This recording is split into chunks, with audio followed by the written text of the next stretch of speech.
Dia mengkafirkan orang yang berpegang dengan ahli sunnah wal jamaah. Ini dosa besar. Sebab dalam Syekh, seorang daripada ulama besar Syiah mengatakan, aku tidak jumpa orang yang lebih kafir, dia lebih daripada Majusi, lebih daripada Nasara, lebih daripada Yahudi. Dia itulah golongan Asy'ariyah, itu ahli sunnah wal jamaah. Yang berpegang dengan etikat Asy'ariyah, Imam Abu Hasan Asy'ari radhiyallahu anhu. Ini di antara mereka meletakkan satu perkara yang amat besar, menuduh, letakkan kita ni standard dia dah habis akidah. Kemudian dalam masa yang sama, untuk mereka menarik supaya dapat itulah mensyiahkan golongan Sunni ini, mereka gunakan taqiyah. Di antara taqiyah mereka ialah slogan yang dulu biasa kita dengar, itulah wahda Islamiyah, la syarqiyah la gharbiyah, kan? Orang biasa kau cuci ceramah tu dengar. Wah, kita pun ya terangkat tengah mewah ni. Itu semua mata kail, perangkap, mata pancing. Maknanya wahda Islamiyah, dia suruh kita bersatu atas dasar Islam. Tidak ada timur, tak ada barat, mana tidak ada Syiah, tak ada Sunni. Rupanya dalam tindak perangkat supaya kita dekat dekat dia. Profesor Dr. Harun Din pernah diceritakan, dia pergi dalam jemputan kerajaan Syiah di Iran. Jadi dia panggil di sana. Dia pergi paling pertama, dia buat tajuk ni lah. Dia tak masuk terus. Dia kata kita sama ahli sunnah tak apa. Ini mazhab. Ini mazhab. Kali kedua boleh tahan lagi. Kali ketiga dia minta Dr. Harun Din masuk Syiah. Dia suruh Dr. Harun Din masuk Syiah. Dr. Harun Din kata tidak gila. Dr. Harun Din tak pergi. Panggilan ketiga. Yang pergi apa? Tu ada 2-3 pensyarah UM banyak. Nanti jadi Syiah banyak. Tentang ni bahaya besar tu. Dia mengatakan pada yang pegang awal dia adalah mazhab. Kita nak tanya, kalau mazhab ni tuan-tuan, kita mazhab apa? Untuk mazhab apa? Syafi'i. Kita ada tak berhasrat nak tarik Maliki masuk Syafi'i? Ada. Kita ada hasrat ke nak tarik Hambali masuk Syafi'i? Syafi'i Maliki masuk Syafi'i? Tak ada. Syafi'i, Maliki pun tak berhasrat nak tarik itu Syafi'i masuk dia. Sebab apa? Masing-masing sama pegangan mengatakan pan-pan adalah betul, sahih, tak ada salah. Mana-mana boleh ikut, itu mazhab. Tiba-tiba dia kata mazhab, tiba-tiba nak tarik kita masuk dia. Ni apa kau jawab ni? Dia kata mazhab, tujuan dia apa? Supaya jangan kita kita hentam dia orang. Bahawa mazhab maknanya kita boleh pilih. Dalam masa sama dia tarik masuk dia. Ni dah kerja lain. Kalau mazhab, kenapa nak tarik masuk Syiah? Dah kan. Syafi'i tak usah kata nak tarik. Nak pergi tarik, ini bukan kes mazhab. Ni kes lain. Sebab mereka ni meletakkan taraf kita ni adalah orang yang apa? Yang tak pakai tentang, yang kufur dengan Allah SWT. Dia kafir kata terang je. Dan halal. Darah kita ni adalah merupakan darah yang halal bagi mereka. Nak baca pun banyak dalam tuan-tuan ni. Kalau tuan-tuan tengok satu kitab yang dikarang oleh imam yang diagungkan. Satu hari saya berdebat dengan puan Syiah, Ustaz Syiah. Dia kata imam 12. Saya kata imam yang ke-12 siapa dia? Imam Mahdi. Sekarang siapa sekarang? Dia kata ada lah. Kita kata tak pula ada. Orang memang awak kata ada, siapa dia? Dia kata ada lah. Dia tak nak jawab tuan. Dia tak nak jawab. Kita kalau kata awak benar, macam kata jawab siapa dia? Wah, kecil-kecil. Ni kecil dulu. Dia kata Khomeini. Khomeini imam awak. Mana awak tahu imam Khomeini imam awak? Mana ada nas daripada Quran dan hadis yang sahih mengatakan imam sekarang ni imam Khomeini. Dan dia mana? Dia kata ada lah. Main ada yang ni kacau kecil. Dapat ilham dia. Wah, ni kacau kata. Kaedah kita, al-kalam mahtamala sidqa awil kadhib. Kalam ni ucapan manusia, dia boleh ihtimal dua, sama ada benar atau tidak, melainkan Quran dan hadis. Bila kalam manusia sama ada betul atau tidak. Sekarang dalam Quran tak ada, dalam hadis sahih tak ada mengenaskan bahawa imam kamu timam. Mana kamu ambil ni? Ini semua kini kawin. Pahaman khurafat yang begitu banyak. Dan penulisan daripada tangan Khomeini sendiri. Ini setengah daripada padri besar Syiah. Padri besar. Dia tak panggil ulama, bagi padri. Padri, tekong dia besar ni, Khomeini ni, dia tulis dalam kitab Kashful Asrar. Bahasa Arab tuan-tuan boleh tengok. Muka surat 157. Dia kata kalau sekiranya Nabi besar kita Muhammad SAW ni menyampaikan, menerangkan kepada umat seluruhnya masalah imamiyah, imam 12 ni, saya umat Islam seluruh dunia tidak akan bergaduh, tidak akan berperang, akan aman damai. Apa mafhum ayat ni? Apa yang tuan faham daripada tulisan dia?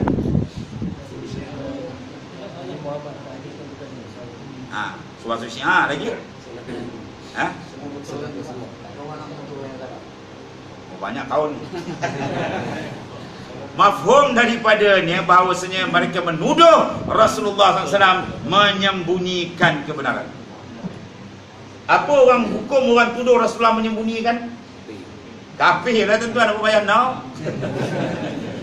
Dia tuduh Rasulullah SAW menyembunyikan, sedangkan Rasulullah SAW ialah bersifat tabligh, mana menyampaikan ya semua yang mana disuruh sampai telah disampaikan oleh Rasulullah SAW.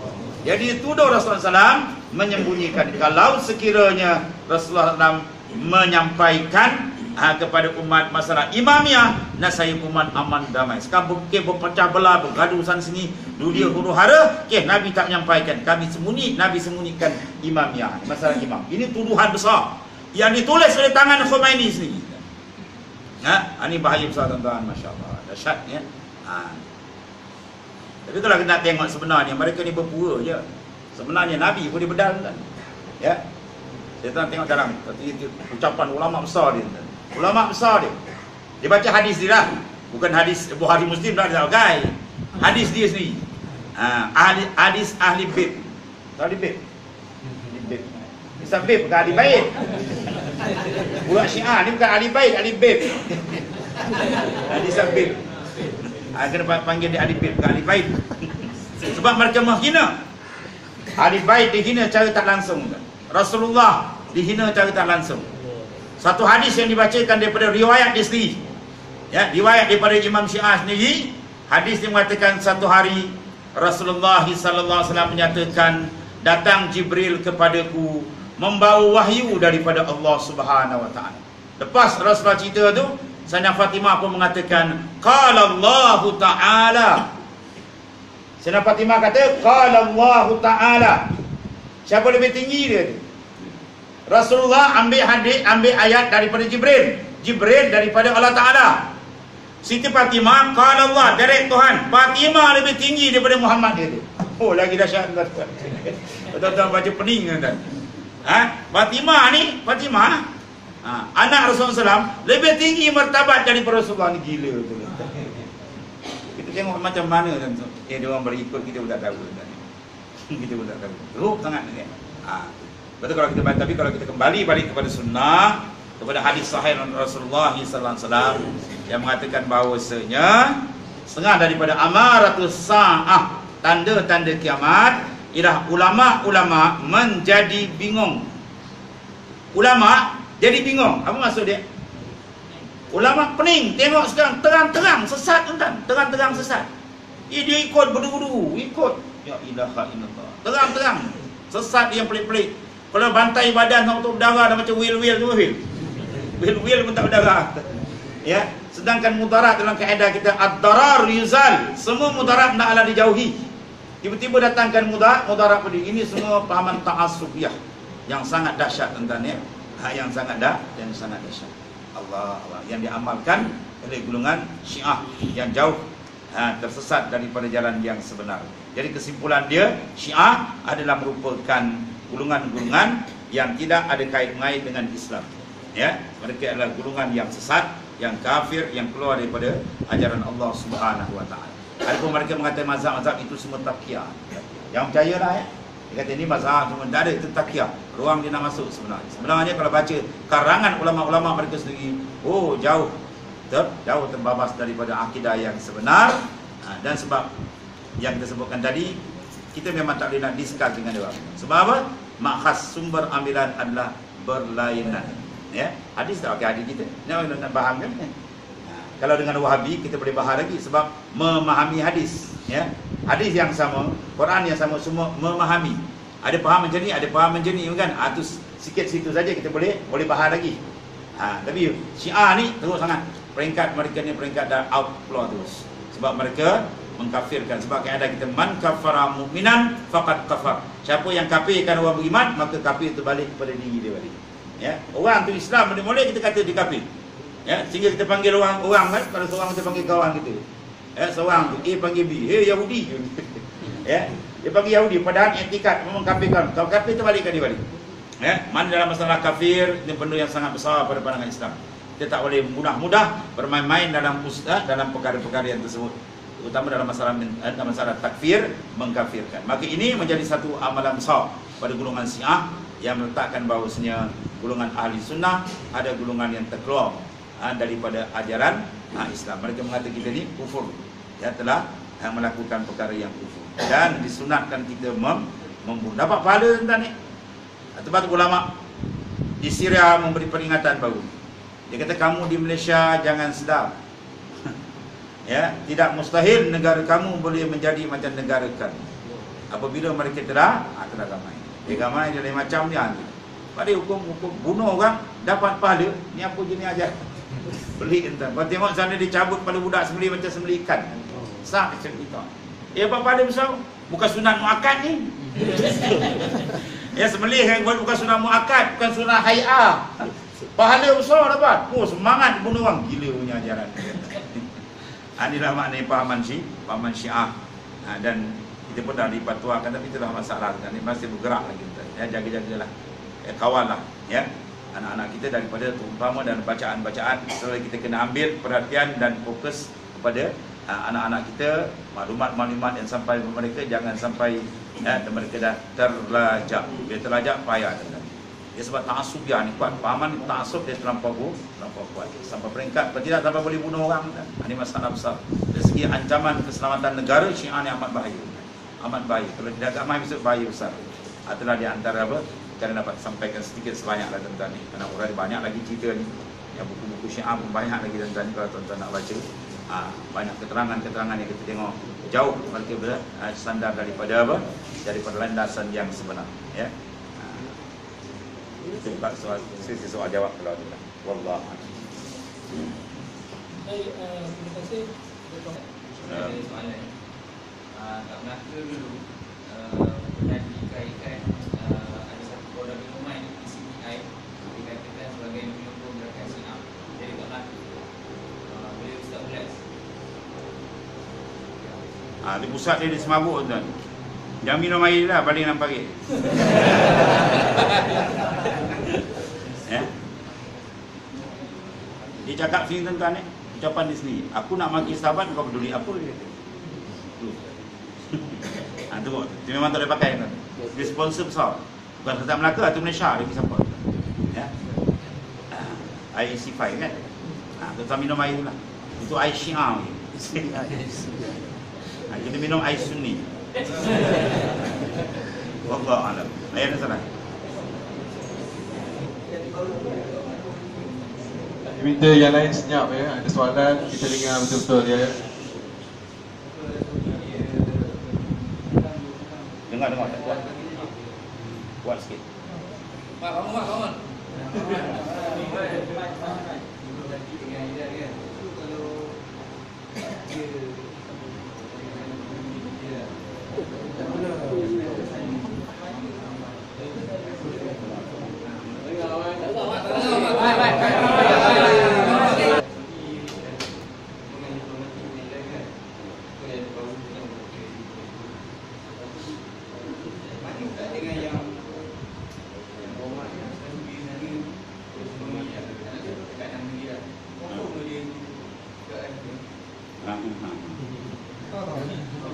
Dia bukan yang berhormat, yang tak berhormat banyak.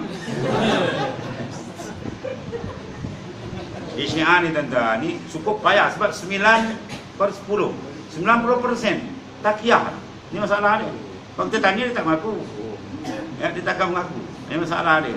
Dia dapat bukti yang jelas, ya. Tapi kita tengok daripada apa yang kajian dibuat, banyaklah yang terlibat dan yang terlibat dengan apa nama ni gerakan Syiah ni masuk pemimpin daripada apa yang berhormat saya faham lah tu ya. Faham tu siapa orang Dah banyak ke sana. Ya. Ada seorang sahabat saya, 8 sahabat. Tiba-tiba dia dah masuk habis. Allah. Ya, peranjat gitu. Peranjat. Sampai peringkat dia kata saya nak apa? Macam tadi lah geng-geng sama tu. Saya nak mati sahabat, kau peduli apa dia? Sampai tahap tu tuan. Sampai biadab. Ya, sampai biadab. Kita tengok apa naik takut tuan. Itulah dia perangkap besar tu. Inna tis'ata asyar din bittaqiyah wala dina liman la taqiyata lah. Semuanya 9/10 agama itu taqiyah dan tidak ada agama bagi orang yang tidak bertaqiyah.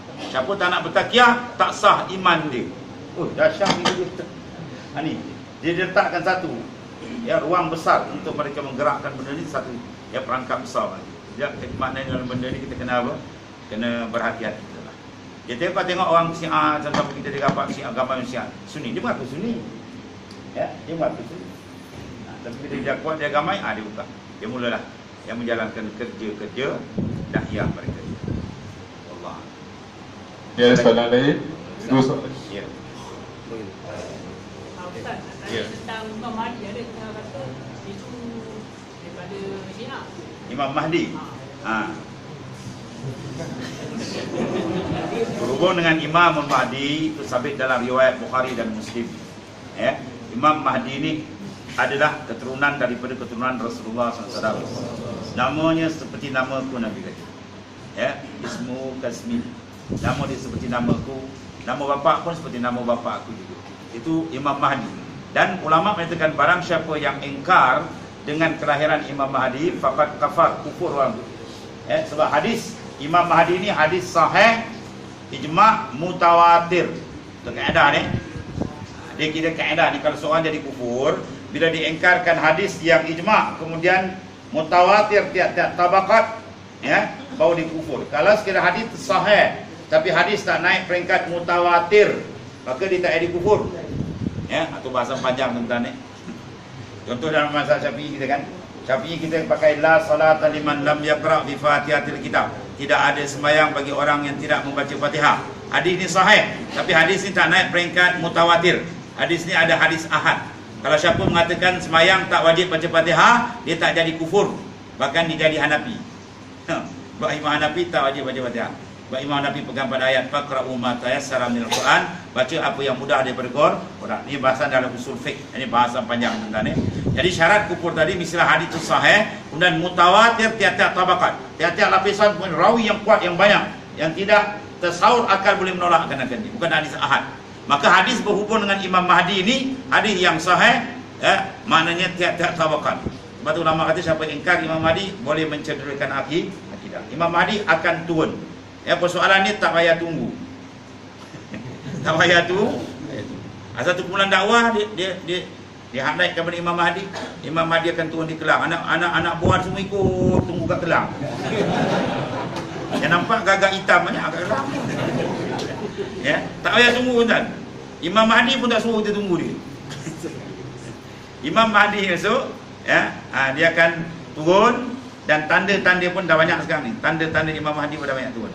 Persoalan kita tak perlu nak mengambil tahu, tak perlu nak menunggu, tak payah. Benda ni akan turun. Kalau kita berpegang betul dengan akidah sebenar, kalau sempat bertemu, kita akan ikut naik ni sama. Tak ada masalah. Ya, tak payah tunggu. Ni Imam Mahdi, Imam Mahdi datang maksud dia lagi.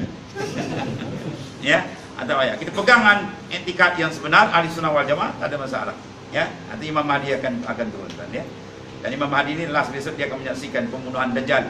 Apabila Imam Mahdi sembahyang subuh, mengimamkan sembahyang subuh di Masjid Faidah, itulah di Syria, ketika Dajjal telah mengepung masjid itu dalam hadis sahih.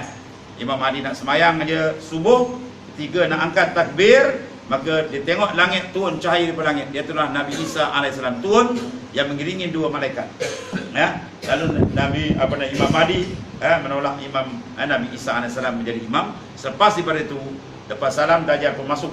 Ya, tujuan untuk membunuh umat Islam dalam masjid tersebut.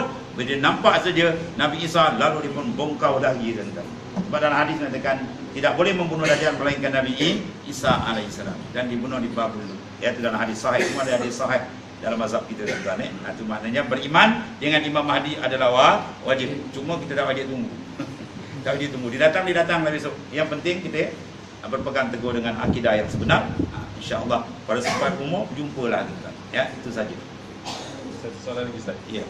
Pandangan Ustaz yang kat Syria sekarang yang masyarakat yang sedang buat Al-Quran baru. Nah, itu semua dia rendah. Itu semua Syiah. Anda kat Malaysia.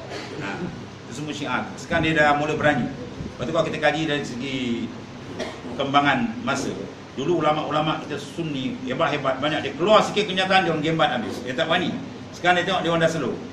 Dia tengok keluar-keluar senyap-senyap dia mula berani sekarang. Ya, tanpa peringkat negara dia dapat ada Syiah dibunuh habis-habis, umat Islam Sunni pun nak kita tengok negara pun tak ada ambil respon yang sepatutnya, dan sebetul kita tengok dah berani. Akhirnya ni keluar.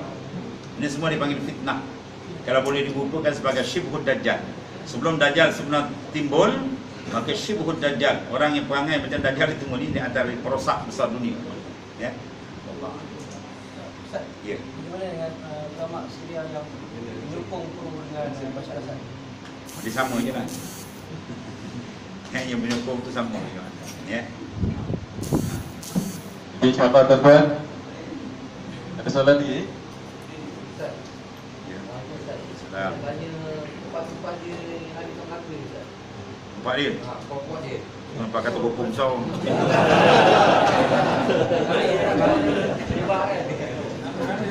Kalau tadi tu lah, sponsor besar ni Semabuk. Ya. Ada Semabuk Perdana. Tu ada satu dia punya markas. Ya. Itu Semabuk Perdana markas. Benda Jasin apa semua dia kumpul. Ya, di Teromas pun ada tu. Tempat-tempat dia kan. Banyak tempat dia mula meresap. Di Melaka, di Kedah dengan kuat. Berjaga-jaga dan berhati-hatilah. Tu saya beritahu tadi dah. Buku-buku yang dia orang tulis ni kita jaga dan jangan bagi anak-anak kita baca. Ya, dia bawa balik ke bakau ya. Bahaya. Ustaz kita kalau dia balik Mesir baca betul perangkap pada. Ya. Baca-baca pening kepada itu. Semua hadis rekaan mereka. Pening kepada kawan. Ini satu panggil taqiyah yang sangat mengena tuan ni, yang digunakan oleh golongan Syiah. Wallah. Jadi kita menghampiri Zuhur. Jadi kita ada lebih kurang 10 minit. Jadi kalau tidak ada soalan, saya tutup majlis ini dengan sedikit pengumuman bahawa kita akan melakukan aktiviti bubuk lambung